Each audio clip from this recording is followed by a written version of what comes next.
Alright, so in this demo, we're going to create a sketch page, or in this case, a sketch poster. So what I've done is I've taken images of, or photos of my sketches. Here I just kind of laid them out on the table, taken a picture, and then I've imported that picture into Photoshop. Now what I'm going to do is I'm going to select individual images or sketches and start to make layers of each sketch. So right now I am using the rectangular selection tool to select the sketch, and then I'm going to use the shortcut Command J, and what that does is it'll put that selection on its own layer, and you can see that here. Now I'm just going to speed through this section of me cropping out or selecting and making new layers of all these individual sketches. The reason I'm doing them individually is so that I can manipulate them and move them around on the page separate from each other.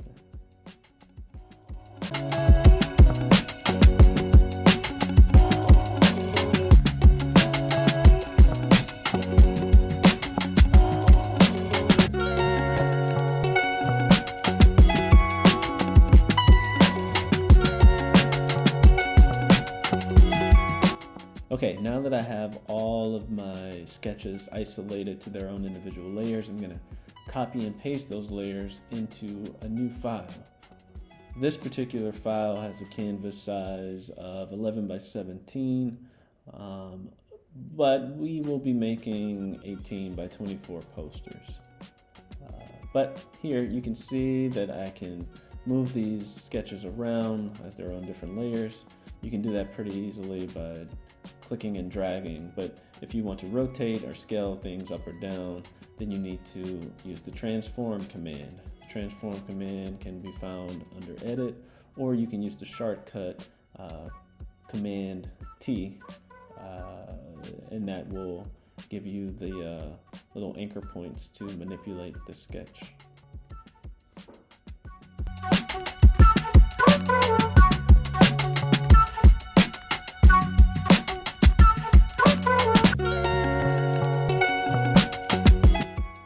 So quick note, I am arranging these sketches on the page. They're not just going to be randomly placed on the page.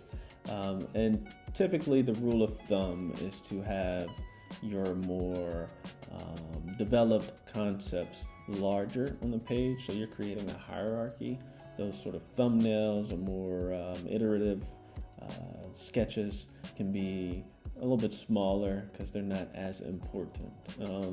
And particularly with the sketches that I have here, I'm kind of working from these sort of basic unrendered line drawings and moving into the more rendered drawings from left to right. Now we're going to get rid of these gray backgrounds in the sketches. So we go to Image, Adjustments, and then Levels. And once we open up the Levels menu, we can click on the white eyedropper. That's all the way to the right there. And then click on the part of the sketch that you want to actually be white. When you're doing this, you want to click on the darkest white part of the image. And that will make sure that the background is totally white. What I'm doing here is I'm taking the magic wand tool and I'm selecting the space that is the white background of that sketch and deleting it. That's one way of doing it. Another way of getting rid of that white background is just to put that layer on multiply, which I will show a little bit later in this demonstration.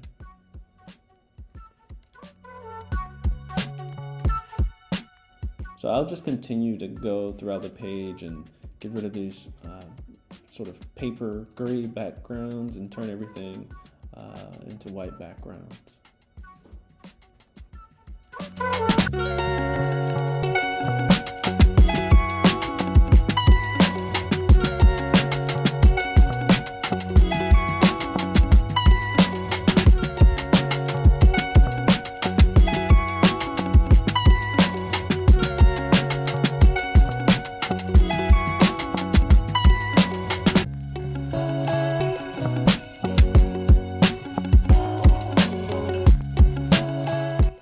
Now sometimes when trying to turn these, paper backgrounds white, sometimes there's just the paper, there's a lot of texture there, and it's kind of hard to get all of that texture out. So I'll literally just use the eraser tool, which the shortcut for that is Command E, I believe, and just manually go in there and erase some of the white space wherever it's necessary. This isn't necessarily the cleanest way to do it, but again, I'm going to put all these layers on multiply eventually, so all of this white space will inevitably disappear.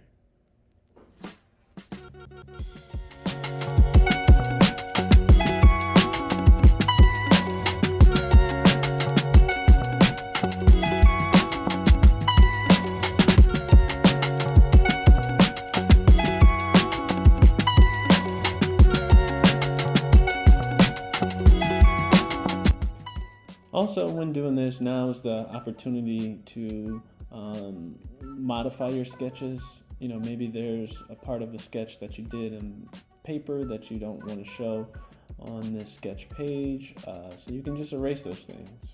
Like these little thumbnails I have here, I decided that I didn't want to include them, so I just erased them.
Okay, so now that I have the backgrounds consistent, I can go in here and start to move things around and scale things up a little bit more. And that is precisely what I'm doing here.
Alright, now that I have things generally where I want them, I will go back to image adjustments, hue and saturation. And what this will allow me to do is to change the colors of some of the markers that I've used, right? So I notice there's a lot of red on this page, so I'm going to start changing things up. So in the hue saturation menu, there's a hue slider, and moving that left to right will literally change the color that you have selected to any color on the spectrum.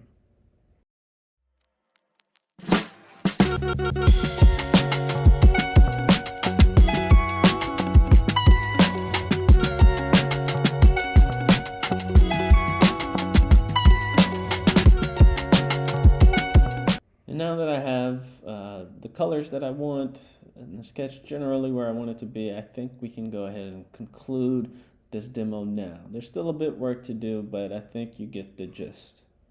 So thanks for watching, and I'll see you soon.